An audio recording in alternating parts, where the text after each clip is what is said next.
Hello and welcome to another episode of the Swim Sets by the Pool podcast. This is the podcast where you get free swim workouts and tips on how to swim better. My name is Nathan Cohen. I'm a professional triathlete, and you may notice Greg is not with us. We have Kyle. Kyle, how you doing? Good. How are you? Very good, man. The reason why Kyle's with us is Greg's getting married this weekend, so shout out to him. We decided to give him the weekend off, I guess. It's kind of a big life event. But Kyle's great. He's actually been on the podcast in the past in one of our previous episodes, but for those of you who are new listeners, Kyle, you want to give us a little background about who you are, what's your swimming prowess? Yeah, well, Nate, thanks for having me. I'm honored to be taking Greg's place in this time of his life. So, I'm really glad to be here. But I was a swimmer basically my entire life growing up. I did a lot of stuff, but swimming was always my main thing. I went to 2 Olympic trials in 2021 and 2024. And I just wrapped up my collegiate career and am now transitioning to triathlon and open water swimming and just seeing where it takes me. But I was a breaststroker, IMer. I could pretty much do any stroke, and I love more the mid-distance to distance events. So that's kind of my background on that. But nice, awesome. What's your 200 IM time? Short course or long course? Both. Why not? Short course 1:43.0 and long course 2:02. So dang, that's crazy. A decent I am, but dude, that's awesome. Well, sweet. Well, thanks for being on the pod. And other than that, I mean, it's pretty much just going to be a regular episode. We're going to talk through a swim set that we found by the pool and give you our thoughts on it. We might change some stuff if we feel like it could be a little bit better for the general population. But at the end of this episode, you're going to have a swim workout that hopefully will help you swim better. But to start off, as always, we've got a quick tip, and because Kyle's here, I'm just gonna sit back and let him do his thing. So, Kyle, what's a tip for the people? Oh man, so during when you're swimming, you're always going to be improving with swimming, especially if you're focused on your form, and just kind of like riding a bike and figuring something out for the first time. Once you get to a certain level of form, you're not going to forget that form. So even if you get out of shape, once you get to a new base of swimming, you're never going to go backwards. So it's always great to spend time in the water and work on your form. It is not going to be in vain. Once you get those swimming muscles built up and you get that muscle memory going, it's gonna stick with you. So make sure you commit time to the pool and keep improving, because it's almost impossible to go backwards in terms of form, and that's by far the main driving factor in getting better at swimming. So it does, the consistency and being in the water and just making sure your stroke is constantly getting better. It will never go back. That's my tip. Nice. That's awesome. That's actually really encouraging. And when you said that, I immediately thought of this one example. When Eric and Paula, some pro triathletes that are pretty cool, were out here in Ventura training with me. Simon Whitfield, the first ever Olympic champion for triathlon, also came out because he's friends with Paula. They're both Canadian. And he raced Paula in a 25. And for a 25, his form looked amazing, even though he retired from the Olympics, I think back in 2008 was maybe his last Olympics, or 2012. So wow. It's been over 10 years since he's been at the Olympics, but his technique, it's at least for a 25 was still so good. You could just tell he had it, Oh, totally. Yeah. We have retired swimmers come back all the time, and they do a 50 against us, and sometimes they'll beat us, and it's just wow. But it's they don't have the endurance. They can't do 100, they can't do a 200, but their 50 is insane. So it's just you give them a few weeks back in the water, you get their aerobic base back up, and they're back good as new, as they were 20 years ago or 10 years ago or whatever. It's kind of crazy. So it's pretty cool to know that happens. They don't just forget how to swim. So that's definitely an encouraging thing on that end. But that's awesome. So, today's swim episode, or swim set, we got from the Ventura pool. Dude, the Ventura pool just gives. It gives and gives. I get so many good sets. We get them from all over the world, but today it's another Ventura set. And this is actually, the reason why I want to do this set is this is the junior club team at Ventura. It's the Buenaventura Swim Club. So I mean, I actually swim right now at the same time as the junior club team, so they're in the lane right next to me, and every once in a while I'm getting passed by a 14, 15-year-old girl, and I question my whole life choices. But anyways, they're pretty fast. We got a cool set from them. The coach, Luke over there, super solid guy, really cares about their development, and so we're going to talk through their set. It just starts with the main set on the whiteboard, but they did do a little warm-up. He said it was 10-15 minutes. They swam a little bit. They did some dry land stuff, some push-ups, some core and things like that. Did you ever do that as a junior swimming? Yeah, I mean, it was kind of something the coaches threw in for fun. I think like a dynamic warm up, especially if your swim is the first workout of the day, is always good. My least favorite part was when they would pull you out of the water to go do it was kind of like a wetland thing. But yeah, if you're doing the activation before you get in, I think that's an awesome thing for anyone of any age to do. So yeah, it can't hurt. Yeah, for sure. It's pretty, I mean, for these kids, especially since it's summer and they don't have like school right now, I think they get to practice at like 6:45 a.m., which is like, if you're a high school kid, that's probably like so early. But yeah, so they did a little warm up and then they jump right into this main set where it's 5x200 on the 3 minute. And I think it was 100 freestyle, 100 kick, or it says kick swim. So maybe they did like, I don't know, halfway kick underwater or something and then halfway swim.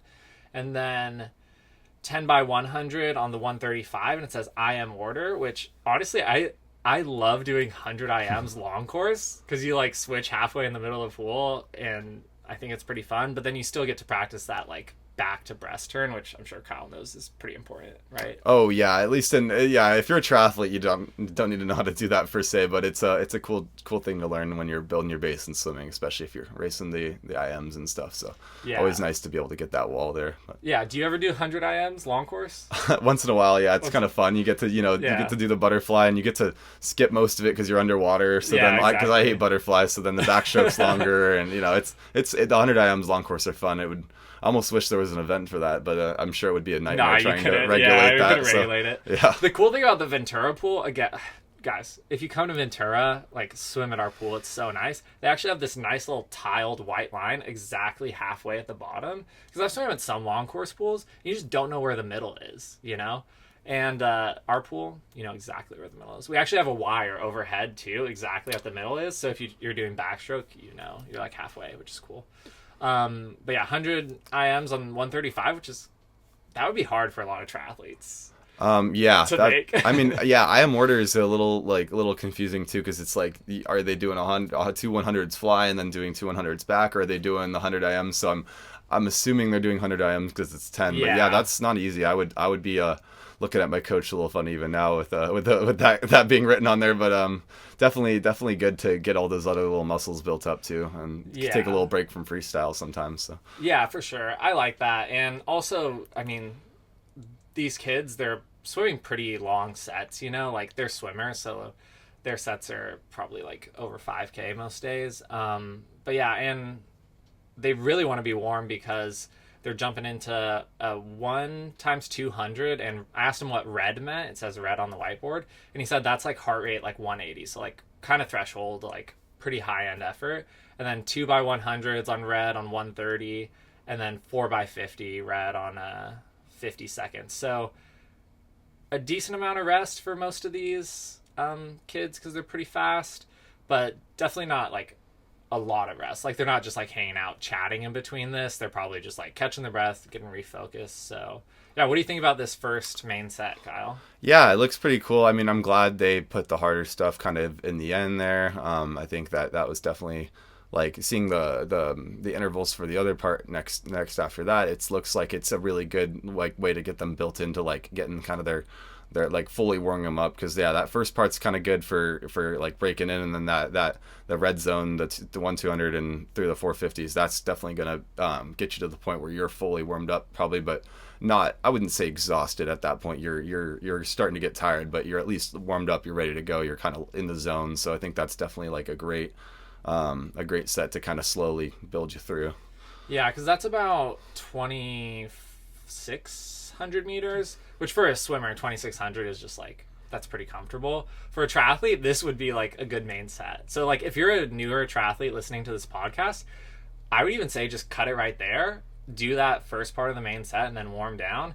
If you're a pro triathlete or more of an experienced swimmer, here's the second part of the set. And I would say try the second part of the set, because this is where it really kind of gets turned up a notch. So it's kind of a progressive set where it's 50, just chill recovery on the 110, super easy. And again, this is long course meters. And then 1x50 on 35 or 40. So he probably had two different groups. And then 50 again on 110 recovery, then 250s, same 35, 40, another 50, 110, and then 350s, 35, 40, 150, 450s, 35, 40, 150, and then 550s on the 35 or 40 long course meters. So to make it under 30, because they're like going at 35, like the faster group on this. So they're swimming under 110 per 100 pace for those 50s, which that's fast. If you swam long course, that's pretty solid. So what do you think about that? Like that set? Man, yeah, they're kicking those kids' butts in that faster interval group there. Yeah. Especially if those kids are like, if they're true juniors, like under 14 or 13 or whatever, like, whoa, they're pushing them hard on those last 5. I'm guessing, that's just like the final blow. I mean, the 50s on 110 are a really nice reset, but yeah, it definitely looks like it progresses and nails you there especially after the 350s. That's gonna be tough. So yeah, at least it looks relatively short, though. It's not like it looks like that's gonna be like a 20-minute like or 15-minute finale. So at least your heart rate's up really high for a little while, and the 50 on 110 will be enough for the lactic acid to kind of like calm down and get your heart rate down enough to where you're mentally ready to reset. But yeah, you're not going to be like able to fully recover off those 50s on 110. So that's definitely going to just hurt worse and worse as the set goes on. But definitely doable, especially if you are able to adapt the intervals to something that your pace is around. Because yeah, 550s on 35 is rough for a junior junior group. Yeah, for sure. And like what Kyle was saying, you can definitely adapt this set to your pace. So the goal for those 50s would be to like just make it. So like maybe like say you're doing them on the 40 or say you're doing it on the 50, you're coming in like 2 seconds before, so you can look at the clock. You don't have time to press your watch, as Greg would say, just forget the watch at home. And you just have time to like look up, see the clock, take a breath, and then go again. And swimming's crazy like that, how you can just get that little reset, and then that's enough for you to like go again and push. You don't need a ton of rest like track workouts or like running intervals and stuff like that. You can just kind of get that short rest and reset. But yeah, there's definitely some kids who probably like fell off a little bit on those 550s. Maybe like they didn't make it on the last one or something. Yeah, like that. Totally. That'd be me at some point, especially at that age trying that. Yeah. Yeah, 100%. It's nice though, because yeah, in swimming compared to running, especially what I figured out, and wearing the watch is normally not good in swimming, but at least for me it was good for the heart rate data to see where my heart rate was going up to and stuff. I can never even get close to my max heart rate in the water as I can compared to running and stuff like that. So with those like 50s on 110 or those break 50s, it's really nice because like mostly what you just need to do is replenish the oxygen in your lungs. Like your heart rate's not going to probably be like ridiculously high, so like you're just not taking in much air when you're going hard on those 50s fast. So like if you can just get 30 seconds or 20 seconds to get the oxygen back in your lungs, like that's going to help way more than even having your heart rate go down. Like that's for swimming, that's what the breaks are for, is more to get the oxygen back in the body. So the rest periods can be a lot shorter for swimming, especially with the similar amount of intensity to running, or what feels to be the similar amount of intensity, I think. Yeah, for sure. And the thing that I really like about this set is you're building up more of that like lactic acid, and you're building up more of that fatigue as the set goes on, and you're just like kind of building and building and building. Like after 150 on the 35, especially since you have another 50 on the 110 right after that, like that's pretty chill. Like you get through that one, you're probably totally fine. And then the 2, it's like a little bit harder, and then the 3, and then by the 4, like Kyle was saying, you're really feeling it. And then the 550s, you're like, some people might not make that, at the end. Because if you're really choosing an interval that's like really hard for you, you might not make like one of those last 2 50s. But that's how swimming goes, like especially distance and endurance swimming. Even if you're swimming a 500, like you're going to be building up that fatigue towards the end. So I feel like this would be a good set that helps prepare you for that. Oh, absolutely. Yeah. This is a really good like 500 set or something like that. You could even get longer with this. Like I know a lot of guys in our distance group that are doing the mile and then some more that would really do well with this set. It could even be possibly expanded, like take the interval a little bit slower, and then they go all the way up to maybe like 10 or 12 50s on that interval, and it's like a little more like closer to mile pace. This looks like it's closer situated to like almost like a 500 pace, considering like it's like a 250 and at the end there. But yeah, definitely a really intense set in terms of how high it's going to get your heart rate and how much lactic acid is probably going to build up by the end of that. But yeah, for sure. And I mean, me and Greg talk about this a lot. But really good swimmers don't do a ton of long intervals. Like the longest interval in this is a 200, like a few times, but the bulk of this main set, it's just 50s. It's like, how would you like do your intervals when you're swimming D1 in college? Like, how often are you swimming sets that have like over 200-meter intervals versus like sets where it's like 200 and below? Oh, it's extremely uncommon. When we do anything over a 200, it's almost certainly part of a warm-up set where it's kicking, or it's something where we're doing a switch between a kicking and swimming just to kind of get the blood flowing.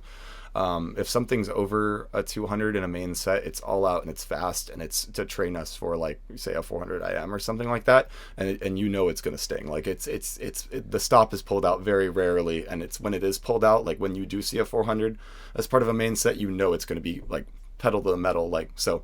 Very uncommon to see people swim over the distance they race in terms of the swimming, like strictly swimming. So yeah, seeing stuff like this is right up my alley. This is stuff I'm used to seeing for sure. Yeah, and that's awesome. And Kyle, although he is a really good shorter distance swimmer, he crushes like 3-mile swims in the ocean, 6-mile swims in the ocean, and he's mostly swimming short intervals because it's so much about that technique and that feel for the water. So this is a great set to really work on that, because even though it's just a little bit of rest, you get that reset, you get that mental switch, which you don't really get if you're swimming like 1,000 straight or something like that, like a lot of triathletes do. And that just helps you check in on like a little bit better form. And every once in a while, like if you're especially like a 70.3 an Ironman triathlete, maybe it's good to do like a set of 6 500s or something like that, or 8 400s. Like me and Greg have talked about that before too, if you can hold your form together for that long. Because like the half Ironman swim, it's like a mile and a bit, and then the full Ironman's like 2 and a bit miles.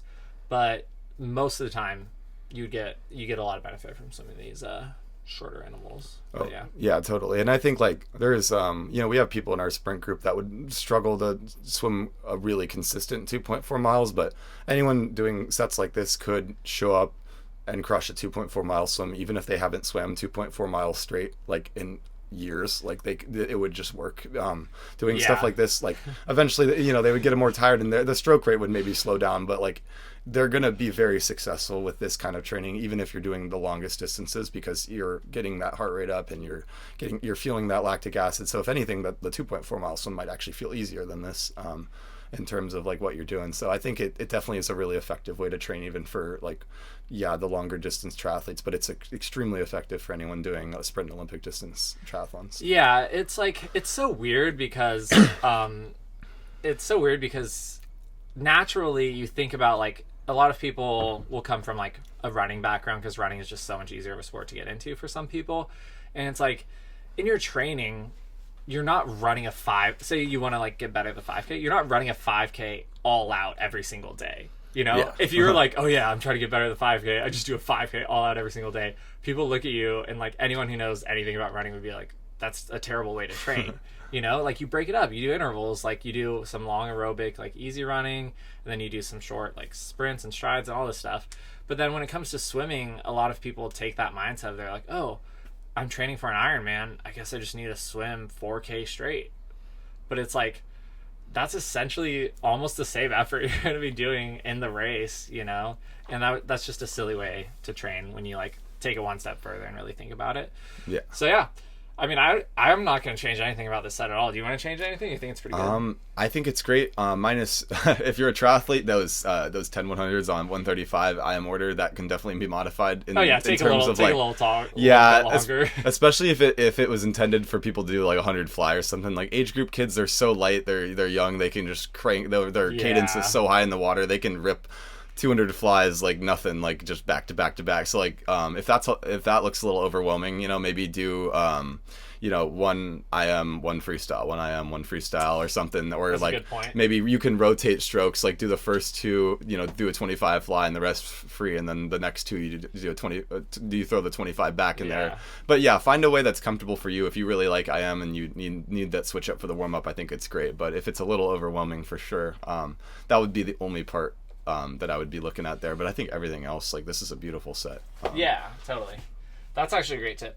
Hey, sweet. We're going to close out this episode, and Kyle's actually got a fun hot take for us today. So Kyle, you want to share it with us? Yeah, people are gonna hate me for this one, but I don't think that fueling during a practice is beneficial in pretty much any way. And I think fueling before and fueling after are extremely important, and figuring out how much food you need. But traditionally, swimmers never eat anything during a practice. Like, sure, if you want to bring a Gatorade or like a carb drink and sip on that throughout the practice, that's great. But I don't think in a race you're going to be fueling during the swim. You're going to be fueling after the swim before you get on the bike. When you do a practice, your heart rate's a little lower. You're not going to burn through quite as many calories as quick. Almost every single swimmer I know, I don't think I know of a single swimmer on any level that actually eats or tries to suck down gels sometime during a 2-hour practice, even if it's going the full 2 hours. Like, I think fueling during a practice is just completely unnecessary and not worth it. Yeah, wow, that's crazy, because everyone's all about that fueling these days in triathlon. But yeah, that's interesting. That's a cool take. Comment below if you agree with Kyle on that in the YouTube comments, and yeah, let us know your thoughts. That's all we have for today, but if you guys haven't already, check out our YouTube channel, subscribe there, and we also have a Patreon, which is linked below if you want to support us on Patreon.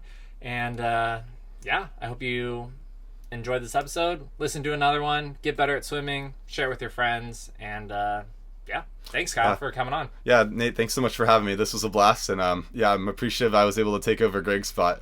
Yeah, so I'll yeah, thank you so much for having me on. Sweet.